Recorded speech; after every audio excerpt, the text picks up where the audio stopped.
Spring ball draws closer, so it's time to take a look at each Utah position group and say how confident we're feeling about them on today's Locked On Utes.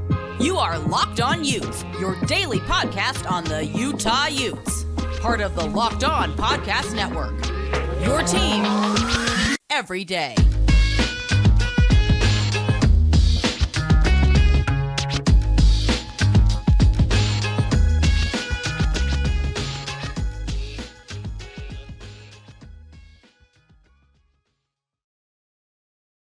Hello, everyone, and thank you for making Locked On Utes your first listen every single day. We are available on all platforms, including YouTube and wherever you get your podcasts. If this is your first time listening to our show, make sure you like and subscribe. Love interacting with all of you in the YouTube comments, as well as on social media, where you can follow our show at Locked On Utes on X. This episode of Locked On Utes is brought to you by Nissan. Are you the kind of driver that likes to push things a little further? Ever wonder what adventure could be around the next corner? Take the Nissan Rogue, Nissan Pathfinder, or Nissan Armada and go find your next big adventure. Check them all out today at nissanusa.com.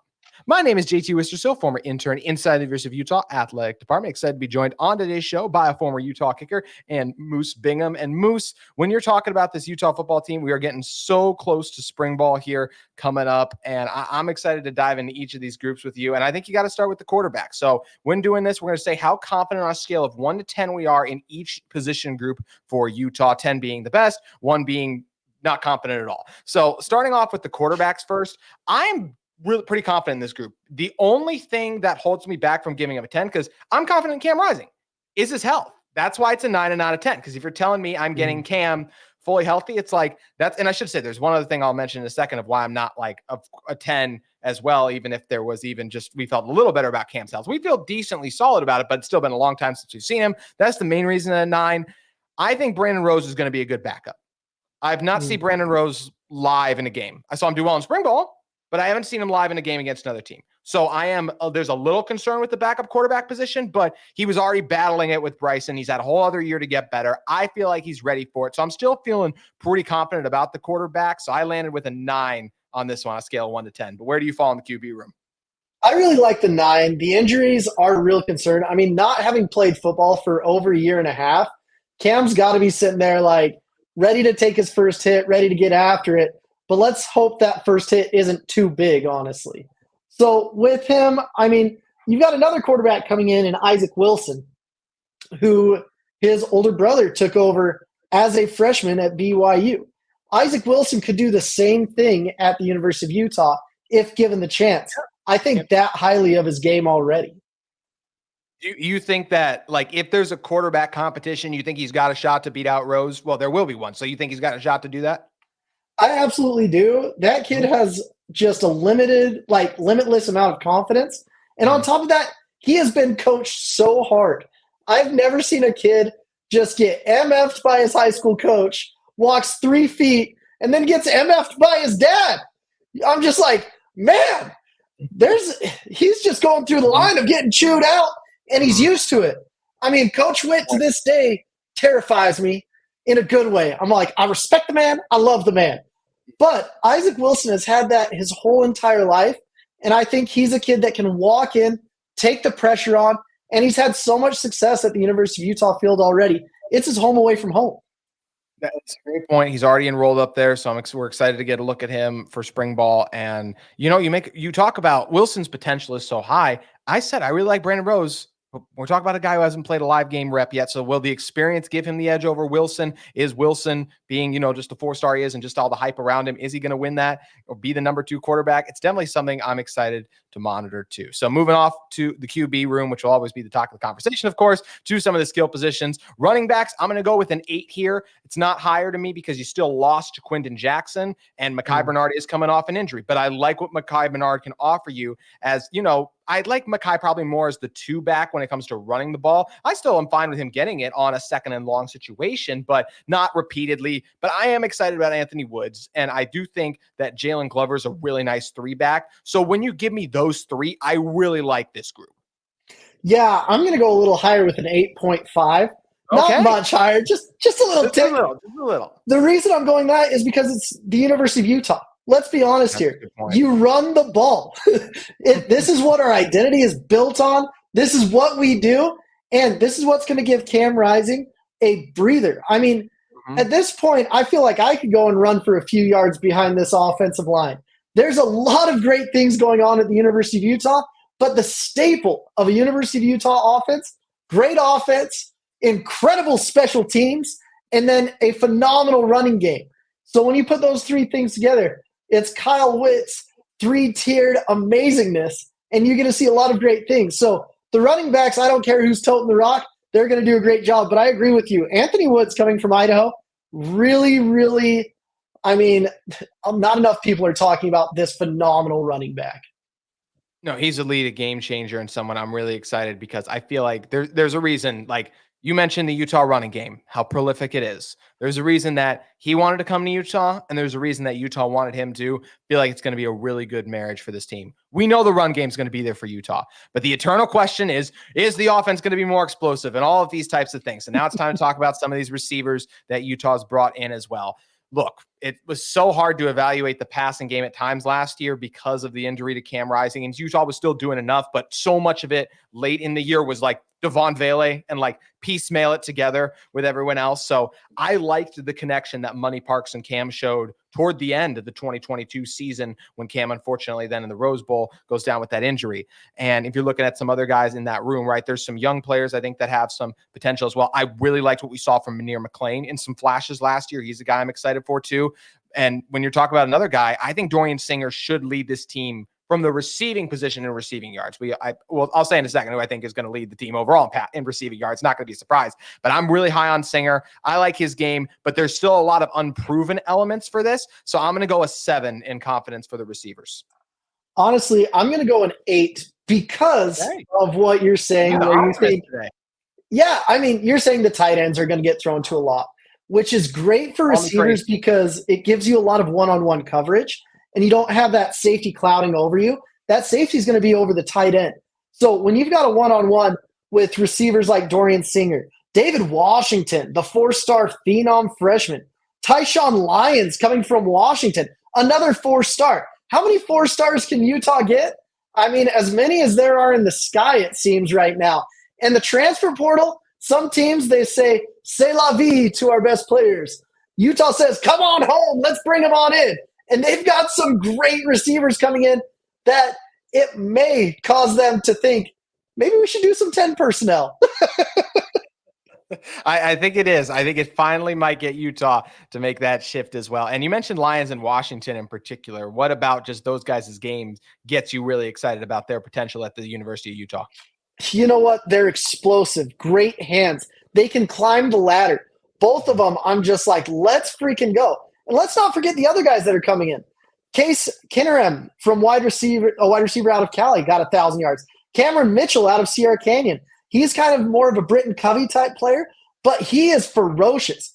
He was a better defensive player in high school than he was an offensive player. Got interceptions all over the place and tough as nails.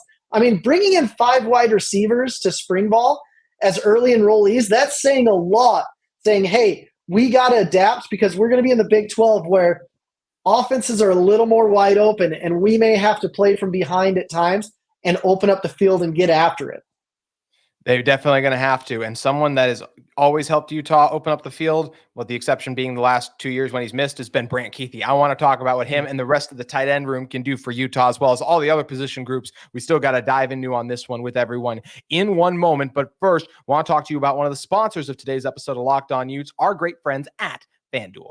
Get buckets with your first bet on FanDuel, America's #1 sportsbook, because right now new customers can get $150 in bonus bets with any winning $5 bet. That's $150 if your bet wins. Bet on all your favorite NBA players and teams with quick bets, live same-game parlays, exclusive props, and more. You can just visit FanDuel.com/lockedon to shoot your shot, whether that's LeBron James, who just became the first NBA player ever to score over 40,000 points. It's amazing what he continues to do. If you guys think he is going to continue to have some big outputs, how about the other guys in the Lakers? Anthony Davis, Lakers and Warriors always going to draw attention. They're kind of battling it out for some of those play-in spots. So make sure you guys head over to FanDuel today. And that was FanDuel.com/lockedon to shoot your shot. FanDuel, an official sportsbook partner of the NBA. Also want to talk to all of you about one another sponsor of our episode of Locked On Utes. It's our friends at UCCU. Here's some exciting news. UCCU has just elevated their checking accounts by enhancing them with more benefits, more savings, and more online protections than ever before. A lot more, paired with the most advanced and comprehensive mobile banking tools. Elevated checking is a must-have financial product packed with lifestyle, security, and financial benefits. The lifestyle benefits alone include cell phone protection, roadside assistance, telehealth with 24/7 access to licensed health professionals, with zero copay and exclusive savings on travel, shopping, and dining. And elevated checking is free when you do any one of the following. Use your debit or credit card 15 times or more a month, or make a monthly direct deposit of $500 or more to maintain an average daily balance of $1,500. Otherwise, UCCU elevated checking is only $6 a month. Visit uccu.com to open an elevated checking account online, or stop by any branch to open an account. UCCU, love where you bank. Moose, we talked about the receivers, and especially appreciate you breaking down some of those young guys that all of us are excited to see coming up to the hill here with less than 2 weeks away from spring ball at this moment. Moving on, the receivers are always going to be shiny and something that fans are excited about for the potential. But for a while, this Utah offense, the meat and potatoes has been the running backs, and in the passing game, it's been the tight ends. And when you're looking at this tight end room that Utah has, I'm excited to finally get Brant Kuithe back out there. We know what a game changer is. When healthy, arguably the best tight end in college football. And he's not just him. Carson Ryan, monster get for this team. I thought with UCLA really underutilized because of some of the Dante Moore issues they had last year more than anything else. And if you're telling me Landon King is the third tight end with what the flashes that he showed last year, maybe not as strong of a blocker as these other guys, but an athlete who's going to be just able to create separation, get open, and still Mickey Sugaturaga in year 2 as the blocking tight end for Utah, kind of in that role. I like this group a lot. For me, I'm going 9s for the tight ends as well. Only thing holding it back for a 10 is what we talked about with Cam Rising. I haven't seen Brant Kuithe play Cam's a year and a half. Brant is going to be basically 2 years. It'll be like a month shy of that when he takes the field again. So that's the only thing that holds me back from going to 10 for the tight ends. Well, I'm going to go at 10 because of Carson Ryan. Carson Ryan, I've seen him since he was a little kid. Freaking love him. But UCLA really underutilized them. And that team was just kind of checked out, it seemed. Like, even the head coach wanted to get out and go to Ohio State. But Carson Ryan was a shining example of great blocking, incredible hands, great quickness. His feet are phenomenal. He looks like a wide receiver when he's catching the ball, but he plays like an offensive guard when he has it in his hands. You're just like, get it, son, let's go. And I just love watching Carson Ryan. A couple other guys that are coming in, Frankie Goodson. He was a quarterback at Olympus and just played JUCO ball at Palomar. Just a great, great athlete. And Colby Hayward from Cali was averaging 15-plus yards per catch. What I love about this group is, Freddie just does such a good job with the tight ends. He's probably one of my favorite tight end coaches in the country right now, and he does a phenomenal job getting these guys. And not only that, he's a great mentor to all the coaches in what's going on. We can see he mentored Ali'i Numatalolo, who's a linebacker coach now at Utah Tech. So he's creating his own tree, the other Whittingham, of coaching. And it's really fun to see Freddie just getting the opportunity to really display who he is through his position group. And man, he's done from Brant Kuithe to Dalton Kincaid to even the growth we saw last year from a guy like Landon King. And, it's tough with Sugaturaga making the switch that he made, just not thinking he was going to have Brant and that not being the case. I give a ton of credit to him too. And I'm excited to see what he can do with this loaded room. Get to the final one, offensive line. I think it's offensive line is a very interesting one for me.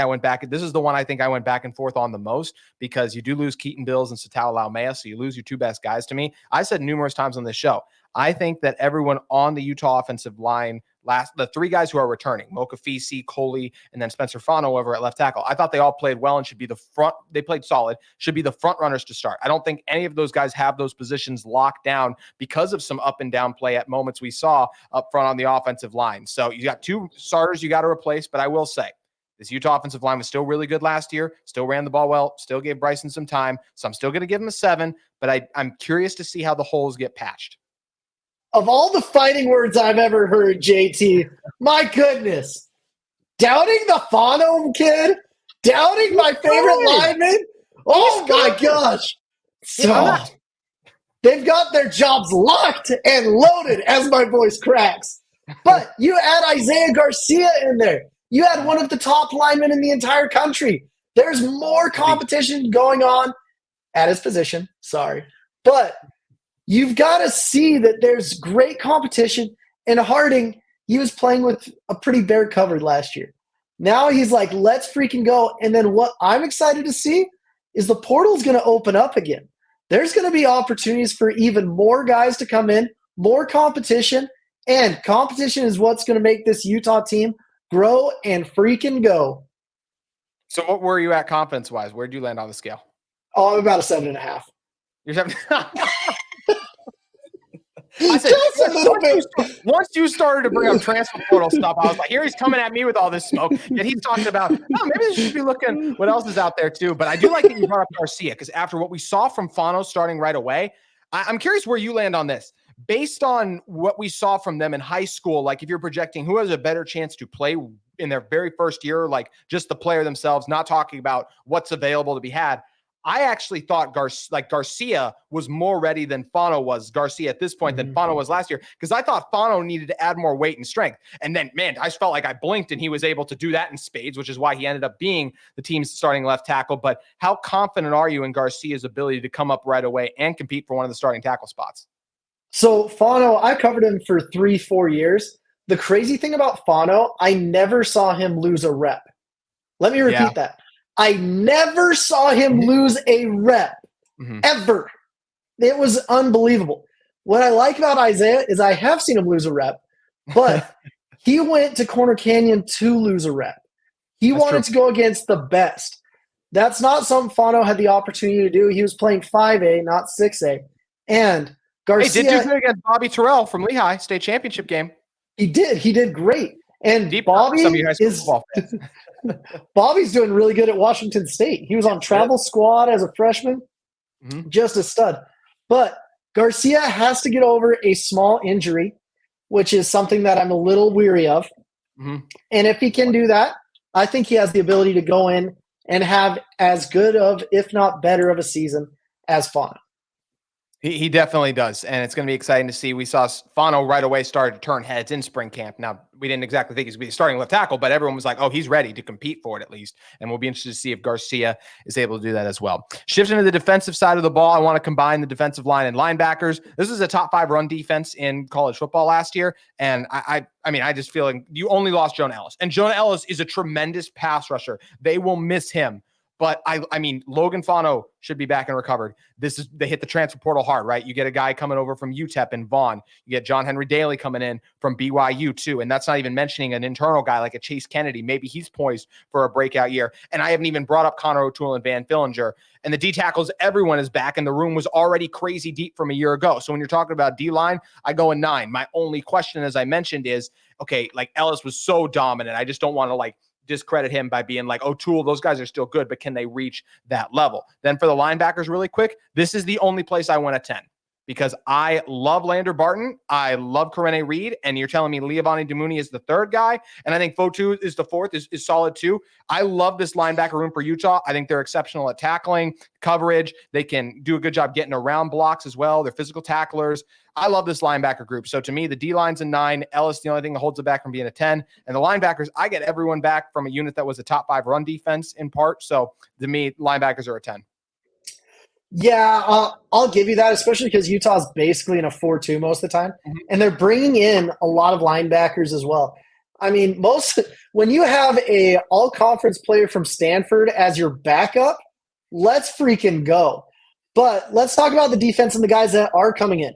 Vili Tufatafua from Nimi. Yep. I did. I practiced it. I'm not even going to lie. But I love that he's got fat in his name because he's a big boy. And you love to see that. And then John Henry Daly coming out of BYU, very underrated get. I mean, the other Fano coming in, they're like, oh, we got Spencer Logan's. He'll do okay. And then he came in and dominated.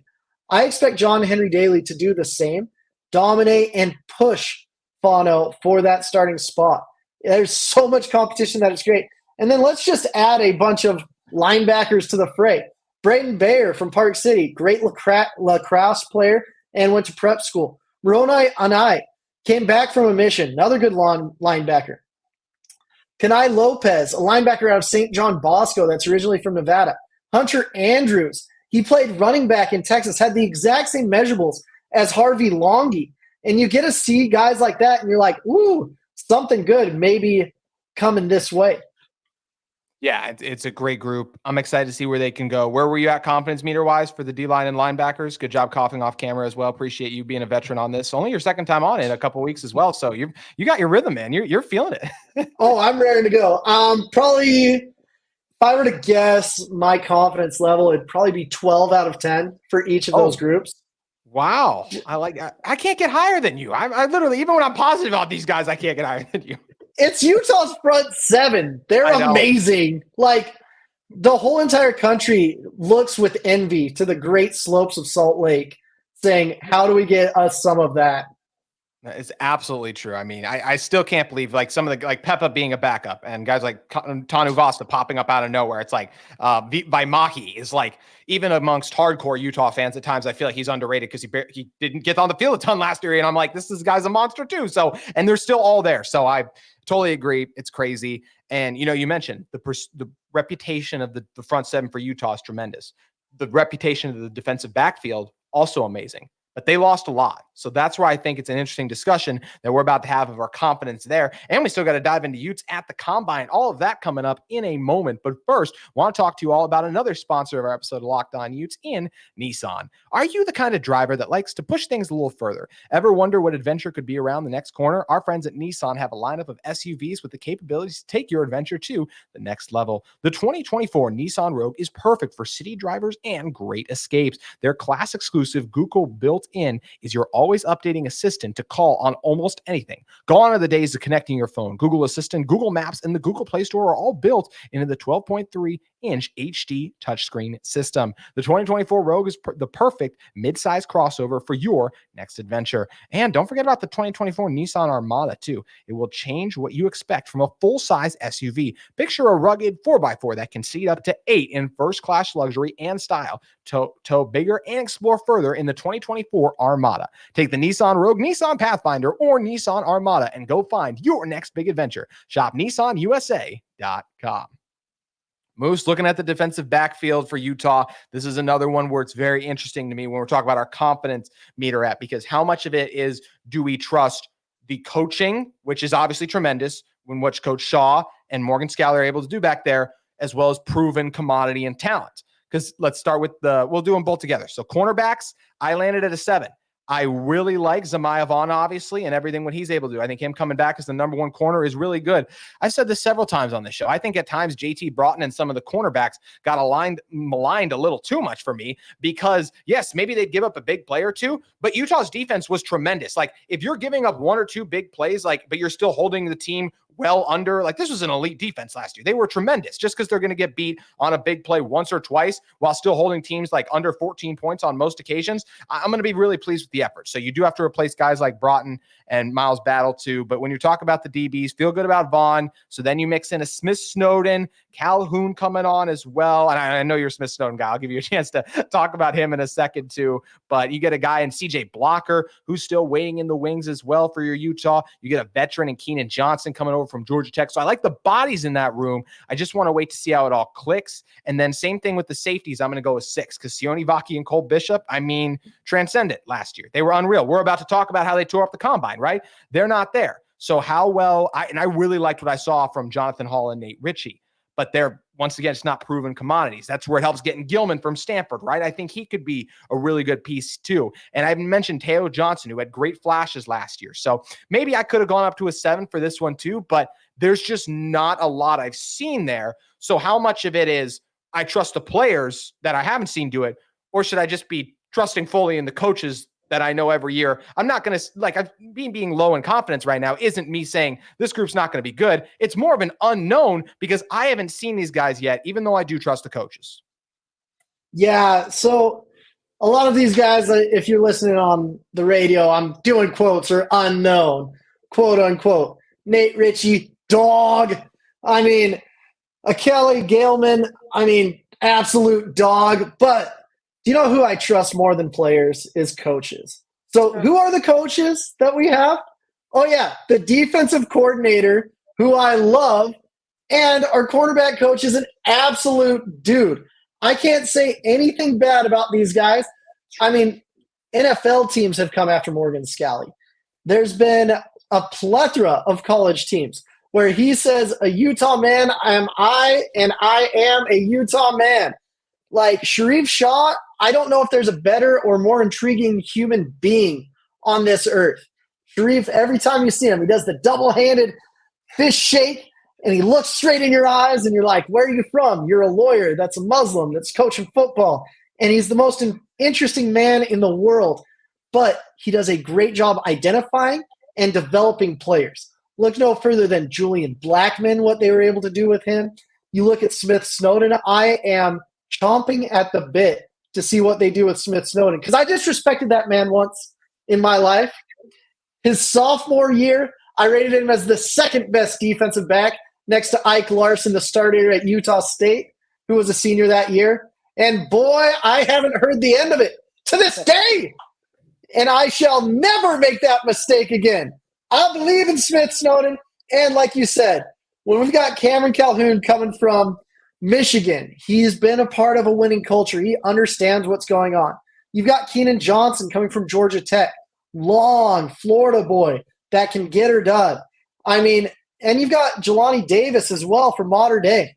Yeah. There's 4 guys coming in to help give immediate help, and the transfer portal if you're not feeling totally confident. But this room has been developed over and over and over again. I mean, I feel like Nelly watching the defensive backfield saying over and over again. You know, it's just so crazy that you have the same production from 2010 to now. The University of Utah is littered around the NFL with defensive backs, and it's because of Sharif Shaw. It's because of Morgan Scalley. Guys that I trust, guys that come into the room, and you're like, this is someone I want to play for and someone who's going to make me money in the NFL, and the NFL knows it. They don't even check they look at the Utah next to the kid's name, and they're like, hey, doesn't matter. Is it Eric Weddle? Is it Sione Vaki? Is it Nate Ritchie? Is it Smith Snowden? It doesn't matter. I want that kid on my team because they're going to make us better and they're going to win us games. And that's what you get from the Utah Utes backfield. Yeah, it's a tremendous group. And where were you at confidence meter wise? I know it was pretty glowing endorsement, but I just still wanted you to put a number on it. Coaches, like 100. Well, players, yes. I'm at like a 7.5. Okay. But I agree. Like I said, you got to trust in those coaches because they help the guys like Cole Bishop and Sione Vaki grow into what they are. Speaking of those two players, they were in action at the NFL Combine, and I think the guy who stole the show right away, you even said it before we jumped on, Moose, Cole Bishop had a fantastic weekend. Yeah, he's definitely not slow. What did he run, a 4.4? 4.45, yep. Third best among safeties. He's faster than Vaki. Which is very surprising. Sione Vaki is one of the more explosive kids. And it's interesting. The NFL is looking more into miles per hour now instead of the 40. And you can see that. But still, the 40 is kind of a staple that everyone's seen for a long, long time. And I'm very impressed with Cole Bishop. He made his mark at Utah men's some, coming out of Georgia, doing his thing. And he's showing people that you can come from the Deep South and have a great time at Utah. And Sione Vaki coming off a mission, doing what he did. He left I feel like I was just barely getting to know him. I said, 1 more year, stay a little longer. I wanted it for both of them because that was a dynamic duo in the backfield. But I know Nate Ritchie was like, hey, I was doing this as a freshman too. Let me back in there, coach. And I feel really confident with Nate Ritchie. But both of their performance, Sione Vaki was jumping out of the building, 39.5-inch vert, absolutely redonkulous. Mm-hmm. It was what? Third among safeties. That was really good. Yeah, third among safeties. It feels like we're number 3 in everything. Let's get number 1 next year, you guys. Who was we want to be the BYU offensive tackle? Was it who set the record last Freeland? year? Blake Freeland. Yeah, which Jake called on our crossover episode. I've talked about that before on this show that like he said he knew he was going to set the record. But yeah, I would be fun to see those guys get there. But you mentioned Bishop, third best amongst safeties in the 40-yard dash. His vertical jump 39 inches, tied for fifth best. Broad jump 10 feet. That's tied for that was eighth best too. Looking at other guys, we mentioned Vaki being third best. His broad jump 10 feet 5 inches was fifth amongst safety. How about the bench press 20? Like that for Vaki? I like it. So second amongst safety. We talked a little bit about Vaki there too. Vele, I thought he was a big winner with the 4.47. That's another guy that I thought could potentially like just put himself in stronger position, whether it's be that seventh round pick probably or go undrafted, like just showing that you have that speed, I think helps him out a lot. Yeah, it does. And his toughness from playing at the University of Utah, they're like, at least we can get him on special teams. We can find something for him, especially when you put up that 4.47. But the linemen did good too. Yes, I mean, disrespect them. Mm-hmm. I mean, I wasn't just because I hadn't brought him up yet. I was just the other guys had the headlines. Don't you dare disrespect and insinuating that I'm disrespecting my offensive lineman brother. How dare you? Oh man. Okay, good. Just had to make sure there's a pulse on the other end going on. I got the stats here. I don't think this will show. I've never tried this before. That won't work. It's too bright. But like, for example, to prove I did have stats on the offensive linemen, they weren't the tops in anything. So that's why they didn't get brought up right away. Like Satawa, 26-inch vertical jump. That's good. How about the hand size? 9 7/8. My word for inches. Keaton Bills, 6. We knew 6'4" for him. His vertical jump, 29 inches to his 20-yard shuttle, 4.9. And Jonah Ellis, to include everyone who was in attendance, to make sure you're happy, Moose. Jonah Ellis did interviews, but he was unable to test. So it was a great weekend for Utah. Do you know what I really liked is that Keaton Bills, the Chargers, pulled him aside during the combine, and they had him doing extra drills at center, and they're looking for a center. And I'm like, ooh, yeah. Keaton might be a good center. That'd be someone that can just get her done. And I really like that. And I'm glad you included everyone because I didn't want anyone feeling left out that was invited to Indianapolis this last weekend. No, didn't want. Hey, wanted to make sure everyone got their shot on Locked On Utes today. And Moose, we always appreciate you joining us. Before you go, what would have been your best event at the Combine had you been invited? As a kicker, let me tell you. I know it wouldn't have been vert because we had like early morning training at Utah and they put like these piles up that you had to jump over. I ate it so many times and they're just like, just run around, Moose. They're just as tall as you. Yeah. And I'm like, yeah, I know. Let's do things shorter. Probably bench. Okay. Last time I really trained for bench, I got 12 reps of 225. There we go. Like, my max, I think I got 15 once. 15 once? Yeah. Yeah. That's so good. Hey, 5 off from Vaki. Yeah. Just got to keep training and I'll catch him. Yeah, exactly. Yeah. You want to tackle him too? You want to try that? Yeah, it'd be a glorious day. Yeah. Just jump at the ankles. That was my goal. Make it look like you try to make a tackle. You've actually had to try to do it in different situations. So it's the scariest thing in my life. I'm like, don't go inside. Don't go inside. Yeah. Oh, it gets wild out there in the open field in those instances. And Moose, it was a glorious day because we had you on today. Moose Bingham, make sure you guys follow him on X at Moose Bingham. Lots of great stuff over there. Moose, thanks again for coming on. No problem. It's actually at Moose Speed 90, but we'll get that fixed one day. Yeah, I'll yell at the graphics guy. That's myself. So we'll have a meeting post show. Thank you guys as always for checking out Locked On Utes today. We'll be back with you tomorrow talking more things Utah football.